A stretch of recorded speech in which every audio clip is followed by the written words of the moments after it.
तब से 1 घंटा बीत चुका था। तीसरी और चौथी छात्रावास की इमारतों के बीच की जगह में चुन यूचन और उनके साथी 7 दानव तलवार के साथ तलवार दानव गठन का अभ्यास कर रहे थे। 12 सदस्यों ने एक स्वर में चौथी तलवार का निर्माण किया। यह वही आंदोलन था जो देखने में ऐसा लगता था कि यह कुछ है, लेकिन यह कोई विशेष शक्ति या परिवर्तन नहीं दिखा रहा था। यह अजीब है, यूचन भ्रमित था। उन्होंने 7 दानव तलवार पुस्तक के बाद वाले भाग के साथ ऐसा किया, लेकिन यह थोड़ा अजीब था। वह यह निष्कर्ष नहीं निकाल सका कि यह उसके सदस्यों द्वारा 7 डेमन स्वॉर्ड कौशल नहीं सीखने के कारण था, क्योंकि उसके साथी शुरू से ही शीर्ष स्तर के योद्धा थे और उन सभी ने तलवार कौशल बहुत जल्दी सीख लिया। समस्या क्या है? क्या हमें आगे बढ़ना चाहिए? आइए एक अंतराल लेते हैं। मुझे लगता है कि मुझे किताब को और विस्तार से पढ़ना चाहिए। तो अन्य टीमों की तुलना में पहले तलवार दानव गठन को प्रशिक्षित करना चाहता था, लेकिन उसे शुरू से ही रोक दिया गया था। यूचन के शब्दों में, उसके साथी बैठ गए और अपना पसीना पोंछने लगे। यूचन ने फिर एक कैडेट को बुलाया जो उनके साथ प्रशिक्षण के बजाय देख रहा था। यह 100वां कैडेट हु गनपल था। यहाँ दिलचस्प बात यह थी कि गनपल के दाहिने सीने पर एक पीला टैग था। हाँ राजकुमार, तुम क्या सोचते हो? तलवार की बनावट बाहर से कैसी दिखती थी? इसका चिंता मत करो, आप मुझे सच बता सकते हैं। यूचन ने उसे आश्वासन दिया और गनपल ने ध्यान से बात की। उद्धरण चिन्ह ... ईमानदारी से ऐसा लगता है कि हर कोई एक ही बार में एक ही फॉर्मेशन कर रहा है। मैंने तलवार के दानव को कभी नहीं देखा है, लेकिन शायद यह ऐसा नहीं है। उद्धरण चिन्ह सही, यह अजीब है, किताब कहती है। लेकिन इससे पहले कि यूचन अपनी बात समाप्त कर पाता, एक कैडेट उस पर चिल्लाया, राजकुमार नजर। 20 कैडेट उनके पास आ रहे थे। यूचन के कैडेट उठ खड़े हुए। खाली लॉट पर आए सभी कैडेट बुरी तरह घायल हो गए। मजे की बात यह थी कि उन सभी की पीठ पर एक और कैडेट था। सामने वाले को ऐसा लग रहा था कि उसे भारी चोटें आई हैं। उसका चेहरा कपड़ों से ढका हुआ था, लेकिन यह सब खूनी था और इससे वह घृणित लग रहा था। चुन यूचन के साथियों ने नाकाबंदी की ताकि वे और करीब न आए। घायल कैडेट की आवाज सुनकर उन्होंने अपने गार्ड को नीचे उतारा। यह मैं हूँ, यम्पा। यह 200वां कैडेट यम्पा था और उसके पीछे गैलन और 12वें समूह के पूर्व कैडेट थे। ऐसा लग रहा था कि वे एक गंभीर लड़ाई में थे। यम्पा। यूचन ने फिर दिलचस्पी भरी नजरों से यम्पा से संपर्क किया। यम्पा झुक गया। राजकुमार, मैंने अपना कर्तव्य पूरा किया है। यम्पा ने अपनी दाहिनी छाती पर पीला टैग दिखाया। जो हुआ उसके बारे में उत्सुक यूचन ने पूछा, क्या हुआ? तुम्हारी पीठ पर कौन है? इसके बाद यम्पा ने कैडेट को अपनी पीठ पर जमीन पर रख दिया।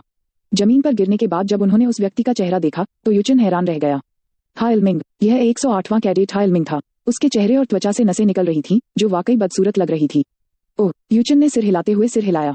यम्पा से शुरू होकर 12वें समूह के सदस्यों ने उन कैडेटों को नीचे गिराना शुरू कर दिया जो उनकी पीठ पर थे। जिन लोगों को नीचे रखा गया वे येवुन के 7 सदस्य और हाइलमिंग के 11 सदस्य थे। गैलन ने नीचे रखा एक भारी क्षतिग्रस्त चेहरा था और उसका चेहरा इतना खूनी था कि यह बताना मुश्किल था कि वह व्यक्ति कौन था। और यह कौन है? यह 7वां कैडेट है, चुन योवुन। यह सुनकर यूचन का मुंह मुस्कान में बदल गया। चुन योवुन, आपने उसे ऐसा बनाने के लिए क्या किया? यह पूछते हुए उसकी आवाज में उत्साह का भाव था। उद्धरण चिन्ह ... अगर हाइलमिंग न होते तो हम हार जाते, युम्पा ने शर्म से कहा। यूचन को समझ नहीं आया। तुम्हारी किस बारे में बोलने की इच्छा थी? अगर हाइलमिंग ने रक्त प्रत्यावर्तन की दानव कला नहीं सीखी होती तो हम हार जाते। क्या? यूचन चौंक गया। रक्त प्रत्यावर्तन की दानव कला एक आंतरिक ऊर्जा प्रवाह कौशल थी जो रक्त प्रवाह को उलटकर किसी की आंतरिक ऊर्जा को गुना करती थी। यह कागज पर अच्छा लग रहा था, लेकिन इसका गंभीर प्रतिकूल प्रभाव पड़ा। इसका उपयोग करने से उपयोगकर्ता के रक्त बिंदु नष्ट हो जाएंगे और उनकी पवित्रता खत्म हो जाएगी। यह राक्षसी पंथ के भीतर खतरनाक होने के कारण निषिद्ध मार्शल आर्ट था। वह भी तो पागल है। यूचन ने हाइलमिंग की ओर देखा। अगर हाइलमिंग ने निषिद्ध मार्शल आर्ट का इस्तेमाल किया होता तो यह अनुमान लगाना आसान होता कि क्या हुआ था। वह शायद निडर हो गया और अपने रास्ते में किसी पर भी हमला कर दिया।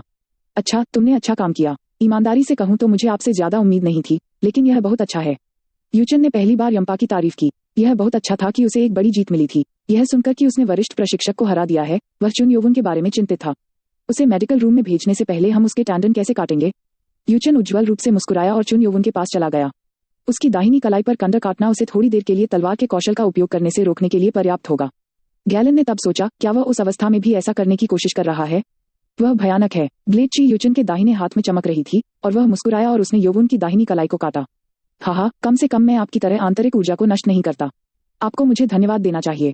फिर उसने योवुन के चेहरे की ओर देखा। यूचन, जो अभी तक उत्साहित था, ने तुरंत मुंह फेर लिया। उसने अपनी आंखें झपकाईं, सोच रहा था कि क्या उसने इसे गलत देखा है। जब उसने पहली बार इसे देखा तो उसे इसका एहसास नहीं हुआ, लेकिन चेहरे को करीब से देखने पर यह चुन योवुन नहीं था। यूचन ने तब अपनी त्वचा पर हंसप महसूस किया और बुदबुदाया, यम्पा।